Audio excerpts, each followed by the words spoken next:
کون سی بیماری، کون سا جرم ہے ایسا جو ہماری یونیورسٹیز میں نہ ہو رہا ہو؟ ڈرگز کی بات کریں تو جنہوں نے جسم پر کنٹرول، دماغ پر کنٹرول، لوگوں کے ذہنوں کو تسخیر کرنا تھا، اب خود وہ نشوں میں جکڑے ہوئے ہیں، اور یہ سبق یونیورسٹیز سے، ایجوکیشنل انسٹیٹیوٹ سے بچے لے کے آتے ہیں، اور پھر اسی طرح بے حیائی، فحاشی کی ہر حد پار ہے۔ حالیہ اسلامیہ یونیورسٹی باولپور کا جو کیس سامنے آیا ہے، ایسے ہزاروں بے شماروں کیسز ہیں جو اوپن ہی نہیں ہوتے، جو دبا دیے جاتے ہیں، جن کی پردہ پوشی کی جاتی ہے، اور یہ تو بہت ہی کم ہوتا ہے کہ کوئی منظر عام پر آئے، اور جو منظر عام پر آیا ہم کسی کو منہ دکھانے کے قابل نہیں رہے۔ انڈیا کے ایک مسلم مصنف نے اس واقعے کے حوالے سے مجھے پوسٹ شیئر کی اور پوچھا کہ معلمہ صاحبہ کیا یہ سچ ہے؟ میں سکتے میں چلی گئی۔ انکار کی کوئی گنجائش ہی نہیں ہے، اور اقرار کی ہمت نہ تھی، سوائے اس کے کہ بس کہہ سکوں بات تو سچ ہے مگر بات ہے رسوائی کی۔ موصوف نے دردمندانہ تحریر بھیجی کہ ایسا تو ہمارے انڈیا میں بھی نہیں ہوتا، فلاں فلاں فلاں یونیورسٹی ہے، اور ایسا یہاں سوچا بھی نہیں جا سکتا جو وہاں کھلے عام ہو رہا ہے۔ مینجمنٹ، سسٹم، اتھارٹی، گورنمنٹ، مکمل چیک اینڈ بیلنس ہے، اور سرزمین اسلام، معذرت کے ساتھ سچائی ہے، سرزمین اسلام، اسلام کی سرزمین پاکستان کس چیز سے پاک ہے؟ شراب سے پاک ہے، زنا سے پاک ہے، سود سے پاک ہے، ملاوٹ سے پاک ہے، خالص دین ہے یا اس میں بھی ملاوٹ ہے، شرک سے پاک ہے، بدعات سے پاک ہے، رسومات خرافات سے پاک ہے؟ کیسا ہے یہ پاکستان؟ جن اداروں پر پاک کرنے کی ذمہ داری ہے وہ خود بیماریاں، جرائم پیدا کر رہے ہیں۔ کتنا بڑا عیب ہے، تحفظ کی علامت ہے۔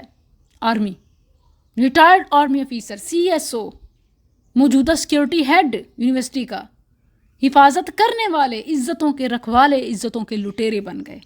وجہ کیا ہے؟ کیوں ہوا؟ کیسے روکا جائے؟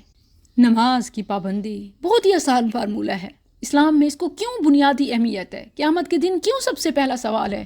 کیونکہ یہ جرائم سے پاک کرتی ہے۔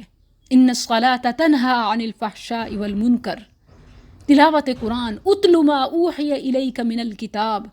اگر نماز کی پابندی ہو، دفاتر میں، اسکولز میں، یونیورسٹیز میں، آفیسز میں، اور تلاوت قرآن، تعلیم دین کا خاص اہتمام ہو، تو بعید نہیں کہ پاکستان 100% پاکستان کہلائے، حقیقت میں پاکستان بن جائے، سرزمین اسلام بن جائے۔ والدین سے میں کہوں گی، اللہ کے لیے یہ میرٹ کی دوڑ، نمبروں کی ریس، کیریئر کی فکر، اپنے بچوں کو زندگی اور خوشیوں سے محروم مت کریں، ان کو گناہوں پر مجبور مت کریں، میرٹ کا پریشر ہٹائیں، مارکس کا برڈن ہٹائیں۔ بچے خودکشی کر لیتے ہیں، بچے عزتوں سے ہاتھ دھو بیٹھتے ہیں، کیوں؟ ہر قیمت پر ڈگری لینی ہے۔ علم کا شوق پیدا کریں، بچوں کو علم کا شوق دیں۔ ڈگری ڈزنٹ میٹر، یہ جسٹ ایک کاغذ کا ٹکڑا ہے جس کی کوئی اہمیت نہیں۔ اصل چیز وہ علم ہے جو آپ کے اندر ہے، وہ کردار ہے جو آپ کے اوپر ہے، وہ ہنر ہے جس سے آپ رزق حلال کماتے ہیں۔ سکلز یہ بچوں کو سکھائیں، اور گھروں کو اسکرین سے پاک کریں۔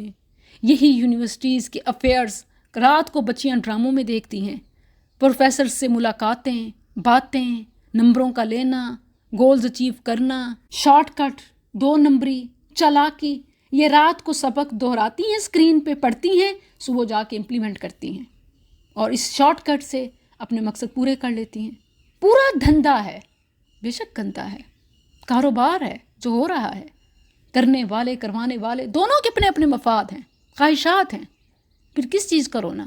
جب پیرنٹس اپنے بچوں کو خود یہ سبق پڑھائیں گے، اسکرین پہ گیجٹس، نیٹ سب کچھ مہیا کریں گے، اور پھر پریشر بھی ڈالیں گے، اوپر سے ڈنڈا ہے، کیریئر بنانا ہے، نمبر لینے ہیں، ڈگری حاصل کرنی ہے، جاب لینی ہے، تو قیمت کچھ بھی ہو سکتی ہے، ہمارے بچوں کی زندگی، دنیا، آخرت، کچھ بھی۔